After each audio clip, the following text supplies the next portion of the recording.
Youth et Mida Settar, enquête sur deux martyrs de la tendresse.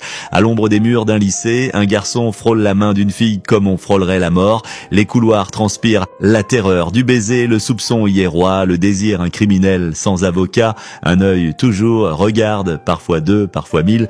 On se surveille, on se trahit, on s'érige en sentinelle du zèle moral, comme si l'orgueil national tenait au silence d'une étreinte étouffée dans une cage d'escalier. Dans les amphis, même tragédie, l'amour se glisse entre deux pages de cours comme une erreur de syntaxe.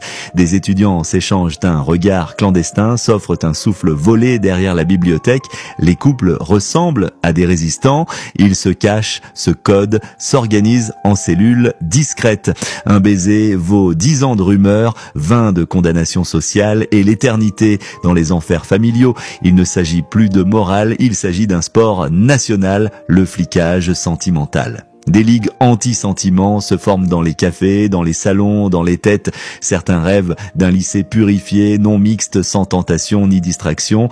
Un paradis d'hormones frustrées et de fantasmes toxiques. On se demande pourquoi les adolescents rêvent d'exil. Peut-être parce qu'un simple « tu me plais » est déjà un crime à préméditation. Même les couples mariés ne gagnent pas cette guerre. Ils dorment sous le même toit, certes, mais la société dort entre eux. À l'hôtel, c'est le grand checkpoint conjugal. Pas de livret de famille, pas de drap.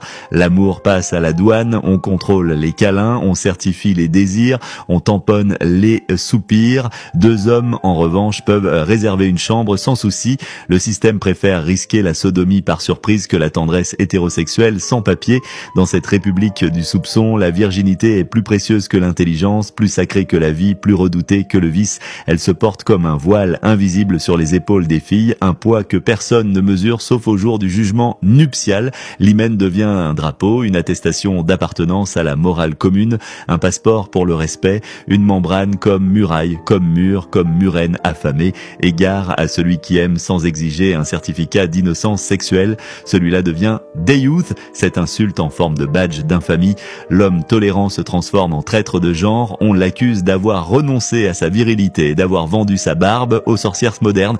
Un homme qui accepte que sa femme ait eu un passé devient un danger public. Il relativise, donc il démolit la civilisation. On l'appelle Mida Settar, l'homme trop bon, trop discret, donc suspect. La société s'est mise d'accord, sans débat, sans vote, sur une éthique commune de l'obsession. Le sexe est une bombe, le désir un virus et l'amour une menace sécuritaire. On veut une jeunesse sérieuse, studieuse, mais surtout asexuée. On tolère les coups de ceinture, mais pas les coups de foudre. On accepte les trahisons politiques, mais jamais celles de la culotte. Et pendant qu'on traque les ébats comme des délits, l'hypocrisie danse nue sur les toits, elle ricane dans les salons, les forums, les mariages arrangés, elle applaudit les mariés vierges, puis se penche pour vérifier le drap comme on vérifie une marchandise. On célèbre la pudeur pendant la journée et on consulte les vidéos interdites la nuit. On condamne le baiser et on clique sur l'interdit. Ici, l'instinct n'est pas un moteur, c'est un fardeau. On le combat comme une maladie, on l'habille, on le voile, on le nie jusqu'à ce qu'il éclate ailleurs, plus sale, plus triste, plus violent. L'homme algérien ne doit pas aimer, il doit posséder. La femme algérienne ne doit pas désirer, elle doit attendre. Et si elle ose, si elle tente, si elle rit trop fort ou marche trop libre, alors elle devient suspecte. Alors lui devient des youth. Et pourtant, malgré tout cela, dans les recoins des facs, des parkings, des ruelles, deux êtres s'embrassent encore à la va-vite, à la volée, par défi, par besoin, par vie.